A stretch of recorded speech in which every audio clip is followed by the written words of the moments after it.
Sal-ħamis 14 ta' Novembru pajjiżna se jkun qed jospita mal madwar 30,000 delegata għall-akbar konferenza tal-iGaming fid-dinja Sigma Europe. Din se tkun l-10 darba li qed issir f'pajjiżna bl-ewwel waħda tkun lura fl-2014 u t-tieni waħda fil-Malta Maritime Hub fil-Marsa li għal din l-attività għandha aċċessibbli mal-45,000 metru kwadru ta' spazju għal bosta stands u esebizzjonijiet. F'kumment ma' One News, il-kap eżekuttiv ta' Gaming Malta Ivan Fillet tistqar li din hi l-akbar konferenza tal-iGaming fid-dinja u għaldaqstant bħala pajjiż għandna nilqgħu biħ-ġarna għad-delegati li ġejjin biex inkomplu ntejbu u nsaħħu s-settur tal-gaming f'pajjiżna għal wieħed ta' kwalità. Sigma huwa il-pellegrinax ta' kull sena għal kull min involut fl-industrija tal-gaming, tal-online gaming. U Malta hija iċ-ċentru tal-ikbar event li jsir fid-dinja li huwa Sigma li jsir ġewwa Malta. Dan wkoll turi s-saħħa ta' dan is-settur ġewwa pajjiżna fejn nistgħu ngħidu naħseb l-ikbar fid-dinja ssibu ġewwa Malta. L-investituri, il-kumpaniji kollha qegħdin hawn. Aħna dik ngħidula l-ekosistema tant hija b'saħħitha li tajjeb ukoll li jkollna dawn l-events li kważi niċċelebraw ta' kull sena dan is-settur.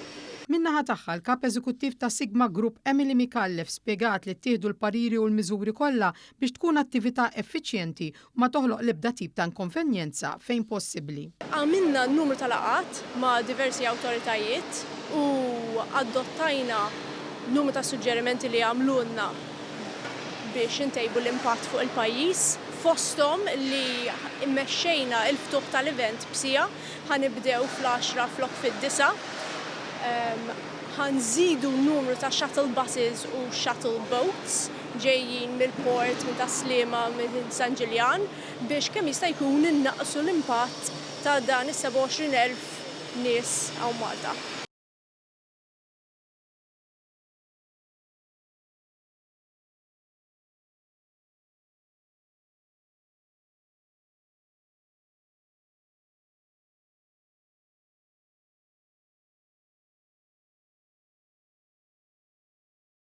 Sal-ħamis 14 ta' Novembru pajjiżna se jkun qed jospita mal madwar 30,000 delegata għall-akbar konferenza tal-iGaming fid-dinja Sigma Europe.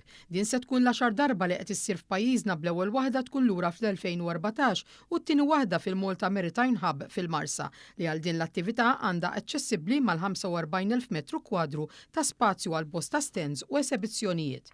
F'kumment ma' One News, il-kap eżekuttiv ta' Gaming Malta Ivan Fillet tistqar li din hi l-akbar konferenza tal-iGaming fid-dinja u għaldaqstant bħala pajjiż għandna nilqgħu biħ-ġarna għad-delegati li ġejjin biex inkomplu ntejbu u nsaħħu s-settur tal-gaming f'pajjiżna għal wieħed ta' kwalità.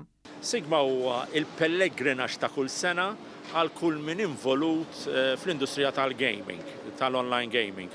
U Malta hija iċ-ċentru tal-ikbar event li jsir fid-dinja li huwa Sigma li jsir ġewwa Malta. Dan wkoll turi s-saħħa ta' dan is-settur ġewwa pajjiżna fejn nistgħu ngħidu naħseb l-ikbar fid-dinja ssibu ġewwa Malta.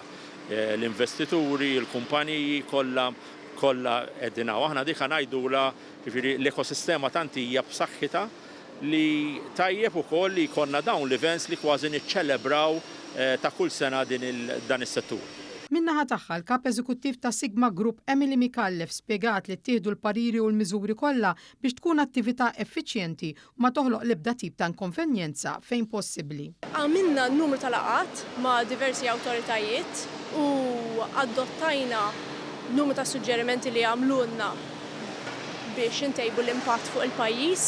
Fosthom li immexxejna il-ftuħ tal-event b'sija ħanibdew fl-10 flok fid-9.